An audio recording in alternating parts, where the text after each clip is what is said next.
Bienvenue. Aujourd'hui, nous allons explorer une technique fondamentale de l'informatique théorique, l'analyse amortie. Au lieu de nous focaliser uniquement sur le pire cas isolé, souvent trop pessimiste, nous allons apprendre à évaluer le coût d'un algorithme sur une séquence globale d'opérations. C'est un changement de paradigme essentiel pour comprendre l'inertie des structures de données modernes. Commençons par les fondements. Comment mesure-t-on réellement le coût d'un calcul? Cette question, apparemment simple, touche à la nature même de nos modèles mathématiques et à la définition de la ressource computationnelle. Historiquement, la machine de Turing est l'outil privilégié pour la décidabilité. Mais pour l'analyse de complexité fine, elle est trop restrictive, car l'accès à la mémoire y est séquentiel. Nous utilisons donc le modèle RAM, ou machine à accès aléatoire. C'est une idéalisation, où l'accès à n'importe quelle case mémoire prend un temps constant, noté de rang O de 1, ce qui se rapproche de nos ordinateurs actuels. Pour quantifier ces coûts, nous utilisons les notations de Landau. Le grand O définit une limite de sécurité. L'algorithme ne dépassera jamais ce coût. Le grand oméga définit le seuil minimal incompressible. Enfin, le grand θ encadre le coût précisément. L'analyse amortie va principalement s'intéresser à affiner la borne supérieure, le grand O, sur une séquence d'événements plutôt que sur un événement isolé. Mais attention, la performance dépend de la donnée. Un algorithme peut être rapide sur des données aléatoires et lent sur des données triées. Comment gérer cette incertitude? Nous avons trois approches distinctes. L'analyse du pire cas est sécuritaire, mais souvent excessive. L'analyse du cas moyen est réaliste, mais repose sur des paris risqués concernant la distribution probabiliste des données. L'analyse amortie, elle, est déterministe. Elle ne parie pas sur la chance. Elle garantit la performance moyenne sur la pire séquence d'opérations possible imposée par un adversaire. Pour prouver une borne amortie, nous disposons de trois outils mathématiques. L'agrégation, qui est une simple moyenne globale, la méthode comptable, où l'on stocke des crédits sur des éléments pour payer les opérations futures, et la méthode du potentiel, la plus puissante, qui assimile la structure de données à un système physique stockant de l'énergie potentielle.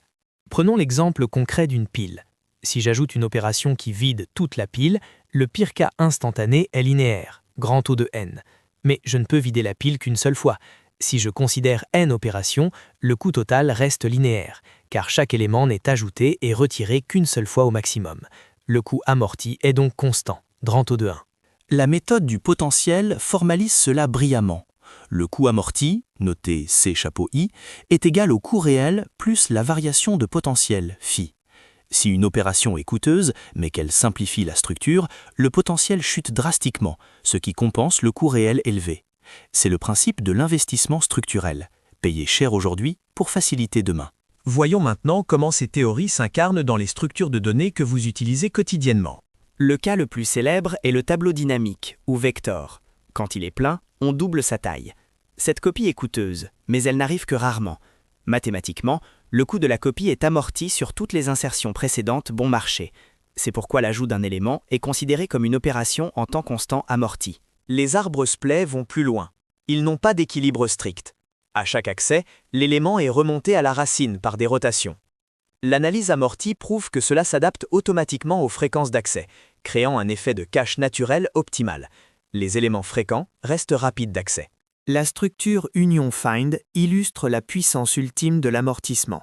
Cependant, une précision cruciale s'impose. La compression de chemin seule ne suffit pas. Elle doit être combinée avec l'optimisation de l'union par rang. C'est uniquement cette synergie qui permet d'atteindre l'inverse de la fonction d'Ackermann, une complexité virtuellement constante pour toutes les données physiques possibles. Dans les graphes, pour l'algorithme de Dijkstra, les tas de Fibonacci brillent par leur paresse.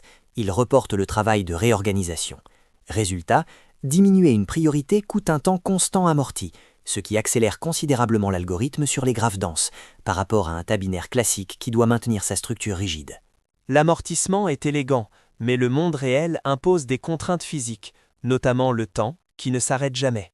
L'analyse amortie a un défaut majeur. Elle ignore la latence ponctuelle. Dans un système temps réel critique, comme un avion, on ne peut pas tolérer qu'une opération prenne 100 millisecondes juste parce que c'est le moment de redimensionner un tableau, même si la moyenne annuelle est excellente. Le pire cas instantané reste la loi des systèmes critiques. Une distinction importante s'impose en sécurité. L'attaque par inondation de hachage, ou hash flooding, ne vise pas l'analyse amortie, mais l'analyse du cas moyen. Les tables de hachage standard supposent des données aléatoires pour être rapides. L'attaquant viole cette probabilité. A l'inverse, l'analyse amortie pure, comme dans les arbres splay, suppose déjà un adversaire et reste souvent robuste structurellement, même si la latence reste un vecteur d'attaque. En conclusion, l'analyse amortie offre une mesure plus juste et plus fine de la performance algorithmique, comblant le fossé entre la théorie pessimiste et la pratique efficace. C'est l'outil indispensable pour comprendre l'inertie et la mémoire des structures de données modernes.